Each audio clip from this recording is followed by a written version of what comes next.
ગરમીનો સમય જતો રહેશે, વહરાત આવે એવું થઈ ગયું છે, પણ એવું લાગતું નથી આવે એમ. બાકી વાદળા તો એ પર કમ્પ્લીટ ચડાવેલા છે. અને આ બાજુ કંઈક મફળી છે, અને આ છે અમારું કંઈક નાનકડું ચાપરું. કેવું લાગી રહ્યું છે દોસ્તો, કમેન્ટ બોક્સમાં લખીને કમ્પ્લીટ તમે કમેન્ટ કરી શકો છો. આપણે દરેક દોસ્તો કેમ છો, બધા મજામાં છો? તો મજામાં જ રહેવાનું. તો દોસ્તો ખેતરમાં હમણાં આવી ગયા છે આપણે સાપરાઈ પર, કેમ કે ખેતરમાં ગયા હતા અમે પૂરા ખેતરમાં આટો મારવા, કેમ કે ભૂંડિયા આવે તો મોફળી બગાડી નાખે એટલા માટે. તો દોસ્તો જોઈ શકો છો, આ અમારું ચાપરું છે, બહારનો નજારો જોઈ શકો છો. અને આ ફરતી વાળ આપણે કરી નાખી છે, કેમ કે વાલોળિયા પાપડીના વાલોળિયા આપણે સોંપી દીધા છે. લઈ અહીંયા પાપડી ચડાવવા માટે કમ્પ્લીટ ફરતા વાલોળિયા સોંપ્યા છે, તમને બતાવું છું. ને આટલા આપણે ખાલી છે, આટલામાં ચડાવી નથી, કેમ કે સાપરાઈ પર જાય એટલે હાપ આવી જાય ને તો બધું હેરાબેરા આવીને રહે, એના માટે આપણે સાપરા ફરતા નથી, અલગથી આપણે વાડ કરી છે. જોઈ શકો છો, હા જોઈ શકો છો ગઈ જો આ વાલોળિયા કમ્પ્લીટ ઉગી ગયા છે, અને ચોપેલા 10 દાડા પછી બહાર નીકળે છે. અને આ કંઈક છે આપણે ટીંડુરા મતલબ ગીલુડી છે, ગુજરાતીમાં બોલે તો ગીલુડી અને વાગડીમાં ટીંડુરા. અને આ બાજુ તો કંઈ આપણે વાલોળિયા કંઈ સૂક્યું નથી. આ બાજુ વાલોળિયાના વેલા આપણે સૂકી દીધા છે કમ્પ્લીટ, જોઈ શકો છો તમે. મસ્ત જોવા મળતા છે, કમ્પ્લીટ નીકળી ગયા છે. એટલે વાળ પણ કરી દીધી છે વાલોળિયા ચડાવવા માટે કમ્પ્લીટ. જોશો ને આ કપડાં કંઈક આપણે સુકાઈ રહ્યા છે, અને વાદળા ઉપર કમ્પ્લીટ ઠંડો મોસમ છે, ગરમીનો સમય જતો રહેશે, વહરાત આવે એવું થઈ ગયું છે, પણ એવું લાગતું નથી આવે એમ. બાકી વાદળા તો એ પર કમ્પ્લીટ ચડાવેલા છે. અને આ બાજુ કંઈક મફળી છે, અને આ છે અમારું કંઈક નાનકડું ચાપરું. કેવું લાગી રહ્યું છે દોસ્તો, કમેન્ટ બોક્સમાં લખીને કમ્પ્લીટ તમે કમેન્ટ કરી શકો છો. આપણે દરેકની કમેન્ટ જોઈશું. અને આ બાજુ રસ્તો છે, આપણે ત્યાં સામે ઝાડ જોવા મળે ને ત્યાં જઈને હમણાં, એટલે લગભગ 10-15 કિલોમીટર આપણે ચાલો. તો દોસ્તો આપણે પાપડીના વાલોળિયા બતાવી દીધા છે, હવે આપણે બતાવીશું ઘરનો નજારો કેવો લાગી રહ્યો છે અંદર, એ તમને બતાવીશું. જોઈ શકો છો, આ છે અમારે ચૂલો રોટલા બનાવવાનો, ચાય બનાવવાનો, અને લાકડા કંઈક પડ્યા છે. અને આ છે ટેકનોલોજી, આપણે દરવાજો બનાવી દીધો છે અંદર દેવા વાંખેને અંદર હોવા માટે, કેમ કે વરસાદના કારણથી થોડા સાટા અંદર આવી જાય, ફાફ વાયરા થકી અંદર નહીં આવી જાય. જોઈ શકો છો બધું સામાન્ય મેકવાનું આપણે પાણકા ઉપર મેં દીધું છે, કેમ કે પાણકા નીચે લાકડું ઘરે પાણકો ચડાવી દીધો, એના પર બધું રસોડાનો સામાન, એટલે શાક મસાલા માંડે, મરચાં માંડે, બધું સામાન એ આપણે પાણકા પર મૂકી દઈએ છીએ. અને સાંજેનું હજી આપણે જે શાક બનાવીશું એ ઠંડુ પડ્યું છે, અત્યારે આપણે ખાઈ લીધું છે. આ છે આપણે મસર જાળી, અને ગોદડા મેલેલા છે. કેવો સારો આપણે રૂમ લાગી રહ્યો છે. અને લાઇટની આપણે કંઈક સુવિધા નથી, પણ આપણે લાવ્યા છે 300 વાળો ચાર્જિંગ ગોળો, જોઈ શકો છો.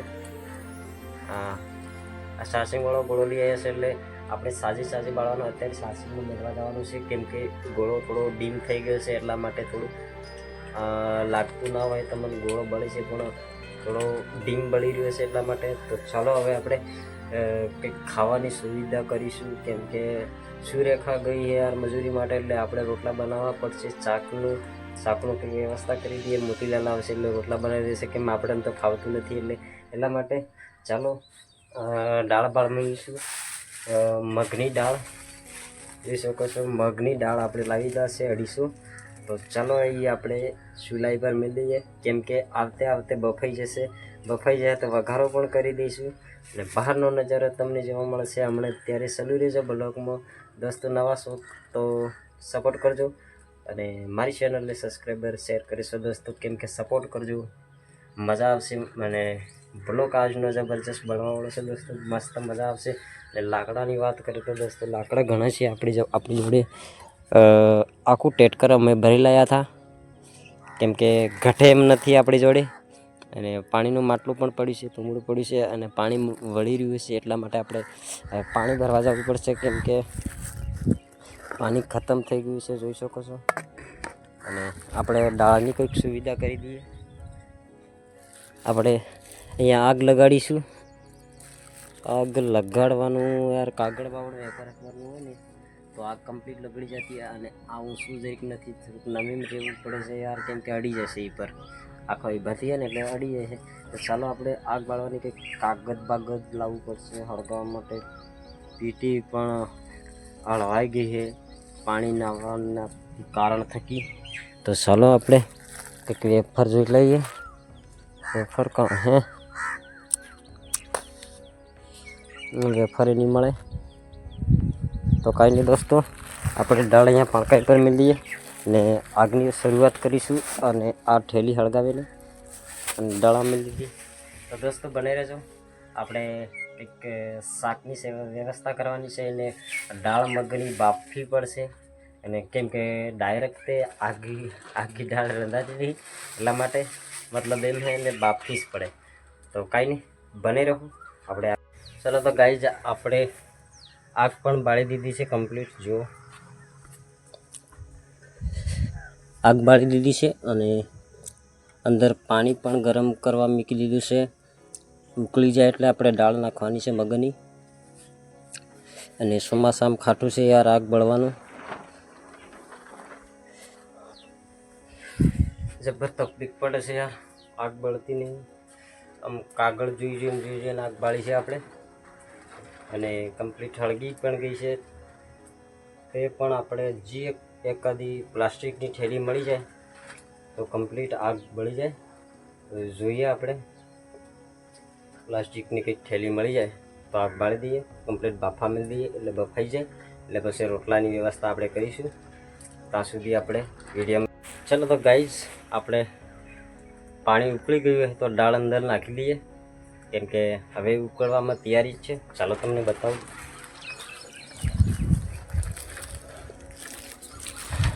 જોઈ શકો છો હવે તૈયારી થઈ રહી છે ઉકળવામાં. આગ પણ લગડી ગઈ છે કમ્પ્લીટ. ટેકનોલોજી મારા ગામમાં મારો વટ હે. તો દોસ્તો જો મેથી વરાળી નીકળવા મળી છે પાણીમાંથી. લગભગ ઉકળવામાં તૈયારી છે ને આપણે કંઈક તૈયાર કરીને જ બેઠેલા. હા, ઉકળે એટલે અંદર નાખી દઈએ. હા, ઉકળી જાય એટલે અંદર સીધી ઓરી દઈએ એટલે આ છે ને બફાઈને રાખ થઈ જશે અને ખાવામાં મજા આવશે. કેમ કે આને ડાયરેક્ટ વઘારવામાં આવતી નથી. મગની દાળ છે દોસ્તો, મગની. તો કાંઈ નહીં, પહેલાં બાટલામાં પાણી છે કે આનામાં પાણી પણ નથી યાર, પાણી ભરવાઈ ગયું નથી, કેમ કે પાણી ઊંચું પડી રહ્યું છે યાર. એટલા માટે ચાલો, મને લાગ્યું કે આવી ગયું યાર.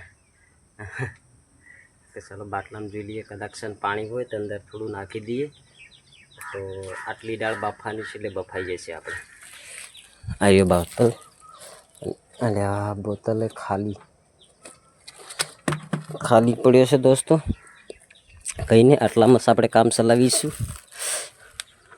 આખું પાણી બળી જશે તો કંઈ નહીં, પણ આપણે આટલામાં જ કામ ચલાવવું પડશે. અને દોસ્તો લાસ્ટ તક બને રહેજો. નયા છો તો લાઈક, સબસ્ક્રાઈબર, શેર કરજો. અને આ બ્લોગ આટલો જ છે દોસ્તો, બીજું કામ પણ છે. તો ફરી મળીશું નવા અંદાજમાં. Bye bye to good bye.